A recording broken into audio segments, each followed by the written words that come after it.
here's the real crux of the situation, right? Because everybody's talking Dak, Dak, Dak, Dak. Dak's got to go. Dak's this, Dak that, right? But I think the real issue, the guy that's lurking behind the curtain that nobody's really pointing at and saying he's been the reason this Cowboys team has been relevant for the past however many years, since 1988, I believe, when he took over, 1989. Okay. This guy's been hiding around the curtain. It's Mr. Jerry Jones. All right. For all the greatness Jerry Jones brings to this Dallas Cowboys team, right? Relevancy, willing to pay the money, right? I remember this quote vividly. Jerry Jones said, I'd write a blank check to win another Super Bowl. Now, either you're lying or your football IQ is not what you think it is. Because the real reason the Dallas Cowboys haven't taken that next step, the real true reason is the head coaches. Since Jimmy Johnson, right? And Jimmy Johnson, this has been out there and you can look it up and stuff. Jimmy and Jerry started going head to head. Jerry wanted to start getting more credit. He didn't like the credit Jimmy was getting and all that. He wanted more credit. Got Jimmy out of there, brought in Barry Switzer, won a Super Bowl, and then guess what? That was the last one they've won. They haven't seen one in the last 27 years. They brought in Bill Parcells in the mid 2000s. Bill Parcells, great head coach, Hall of Fame head coach. He got sick and tired of it and said, Jerry, I can't take it anymore. I can't take you anymore. Then who comes in? Mr. 8-8 himself, Mr. Jason Garrett, the puppet himself, and that's no disrespect, but he was that. He was a guy that Jerry could basically be like, yeah, you're going to stay in line, and I basically run the team. Finally, things came to fruition, and he had to go. There was no more hiding behind it. Jason Garrett was a solid head coach, but he obviously was somebody that was not going to get them over the hump. Then Jerry makes a decision and brings in Mike McCarthy. Mike McCarthy, the guy who has a great record. If you look at his career record, it is phenomenal. I think he's got less than 100 losses in his entire. It's great. You want to know why it's great? He's Aaron had Rodgers. Brett Favre and Aaron freaking Rodgers. Okay. He takes a year off of football after he was fired from the Green Bay Packers. And what was the big quote from Aaron Rodgers around that time? The offense was archaic. It's stale. It's not moving with the times. Mike McCarthy comes back, takes a year off, and says, I've learned from my ways. I've reworked, things that I need to rework. I'm ready to do this. I guess Jerry buys in, or Jerry is just like, I'm not going after the two guys that I'm about to name in a second, who are the real people he should have went after that would have made a real difference. And he went with Mike McCarthy, and Mike McCarthy has failed. Mike McCarthy didn't do that well last year. In terms of just any clock management, being a head coach, he's a terrible motivator. He's terrible motivator. He doesn't motivate us anything. He gets rid of Kellen Moore, and I understand why he gets rid of Kellen Moore. He got rid of Kellen Moore because he didn't want to be fired for somebody else's work. If he was going to go down, he was going to call the offensive plays.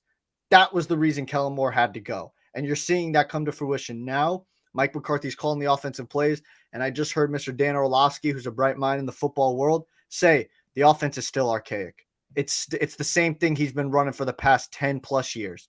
It's the same stuff.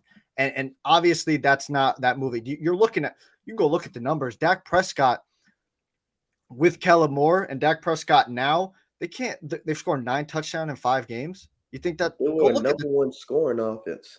Yep. Go look at what the Chargers are doing right now with Kellen Moore.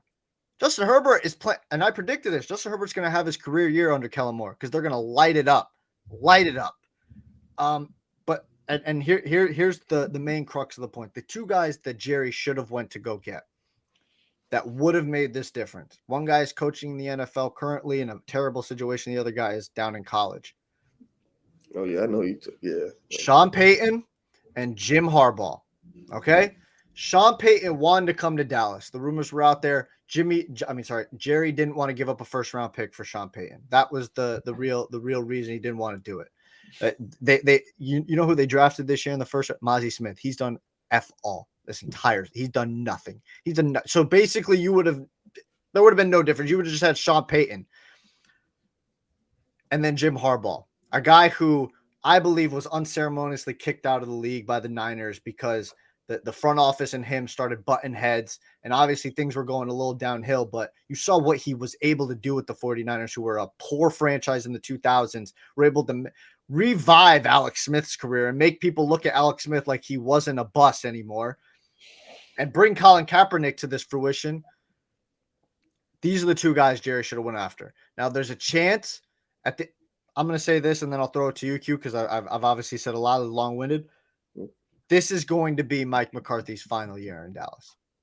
He's gone at season's end. I don't see them getting rid of Dak. I see them getting rid of Mike McCarthy, which they should have got rid of him last year, but they're just going to get rid of him this year.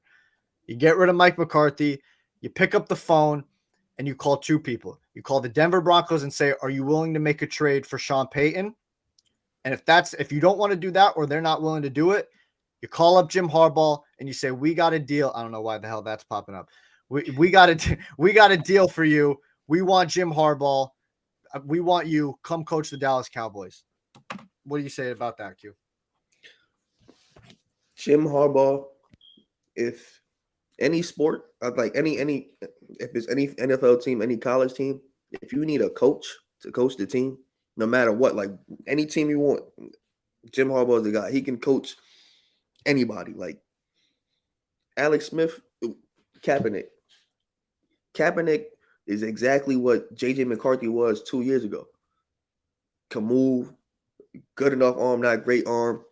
We just gonna put some confidence in you. We're gonna make sure the team is like, he builds running games. He's good on special teams. Like he's just the ultimate coach. He could coach anybody, coach anywhere. That's what the Cowboys need. They need real coaching. Thing is, if they fire Mike McCarthy, it's gonna be tough. Like they having Dan Quinn. Dan Quinn stayed there for the hope that he do get that job when Mike McCarthy get fired. So that's gonna look a little weird. Sean Payton, I think the amount of money they gave him, I think they're gonna have to hold on to him. Like they rather let go of Russ before they let go of Sean Payton, especially they think they could get Uber quarterback within this draft or next draft. So it's like, why not just let him get the rest of the time on the contract? It's just Jay Jones, he has too much input onto the team. Like, don't get me wrong, he hits on his draft pick. On certain draft picks, he hit on Micah, he hit on CD, he's hit on DeMarcus Lawrence. If you remember this, that's more been Stephen Jones over the last 7 or 8 years. Yeah. Jerry wanted to take Johnny Manziel. Jerry wanted to take Manziel, and Steven was like, no, we're taking Zach Martin. And thank God, because you got a first ballot Hall of Famer in Zach Martin. But Jerry wanted to take him. He just recently said he wanted to take Jalen Hurts too. He was thinking about taking Jalen. So listen, I think obviously I don't think Sean Payton's in the work right now. I don't think that's going to happen. But you still make the call. You make the call. The call. But I think Jim Harbaugh is a live candidate. He was going to be the Vikings head coach before that kind of fell apart. He was already at the door of the league. Like he was right there. Chargers, the Vikings. He had options. He could have got here. Like so now once McCarthy's gone, they're going to need a head coach. And I hear you with Dan Quinn, but I don't think Dan Quinn is the answer for this as a head coach. Offense. You need an offensive. At least if you're not going to get a great offensive mind, get a dude like Jim Harbaugh. It's one or the other. But I will say this about Dan Quinn. Dan Quinn, I think he's very comfortable in his role right now. I don't know if he really wants to be a head coach right now. Maybe in the future, or maybe he doesn't want to do it again. He's getting paid like a head coach. I can tell you that much. Why not stay in Dallas? Huge market. You love the team. The team loves you. Jerry loves you. Jerry's paying you very, very well, and you don't get that much scrutiny because you're the DC, not the HC. So it's kind of a win-win. It's kind of like a backup quarterback there, win-win. I don't really get any blame. I just chill, and then maybe I come in there and I can save the day sometimes. But I think, and